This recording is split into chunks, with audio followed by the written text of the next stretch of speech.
আসসালামু আলাইকুম, সবাই কেমন আছেন? চলে আসলাম নিউ আর একটি ভিডিও নিয়ে। আজকে আমি রান্না করতেছি গরু মাংস দিয়ে বিরিয়ানি। ওহ, কি যে শান্তি!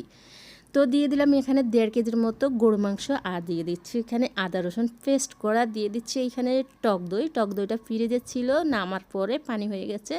যাই হোক, দিয়ে দিচ্ছি একটা টমেটো ফালি করে।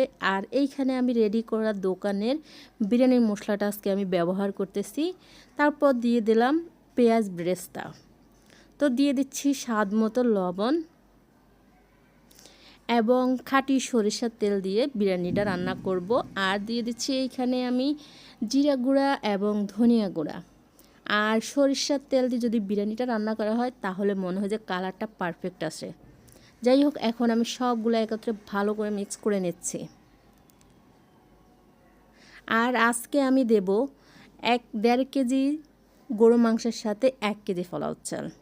বাবুর্চিরা ঠিক 1 কেজি গরু মাংস 1 কেজি পোলাও চাল দেয়, আমি সেক্ষেত্রে সেটা করি না। আমি একটু বেশি দিয়েছি মাংসটা, কারণ রান্নার পর মনে হয় যে মাংসটা কমে যায়।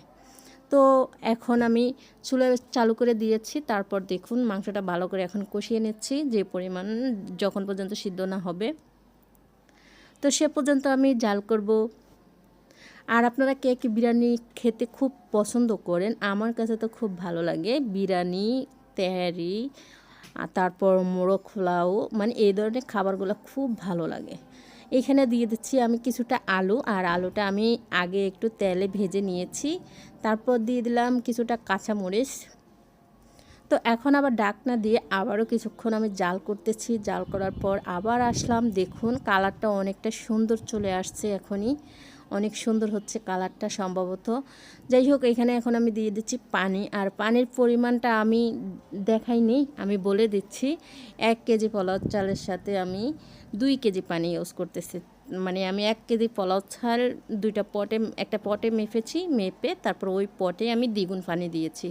পোলাও চালটা যদি একটু ফুরানো হয় সেক্ষেত্রে পানি একটু বেশি লাগবে, মানে পানি সমান সমান লাগবে। আর পোলাও চালটা যদি নতুন হয় তাহলে পানি একটু আমরা কম দেই, মানে 4 ভাগের পানি আমি 3 ভাগ দিই যদি নতুন হয় চালটা, আর চালটা পুরানো হলে সমান সমান। যাই হোক, এখন আমি দিয়ে দিলাম বলক আসা গরম পানি। পোলাও চালটা দিয়ে আমি তারপরে পানিটা দিয়ে আমি পোলাও চালটা দিয়ে দিলাম।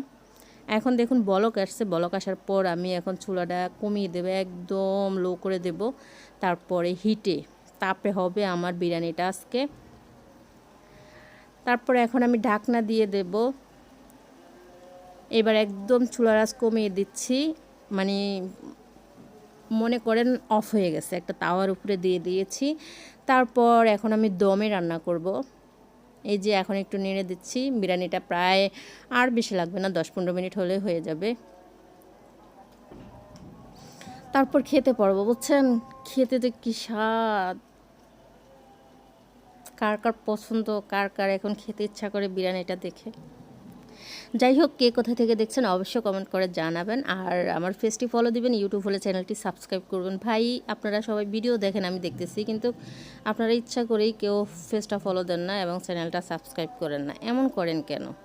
দেখেন তো, ঠিক আছে ভিউ হচ্ছে তো একটু সাথে যদি হাতে একটু প্রেস করে দেন, ফলো করে দেবেন এবং সাবস্ক্রাইব করে দেবেন প্লিজ। কিপটামো করবেন না। মনের ভিতর হিংসা রাখা কি ভালো বলেন? হিংসা রাখা ভালো না। ওকে, সবাইকে ধন্যবাদ জানাচ্ছি ভিডিওটি দেখার জন্য।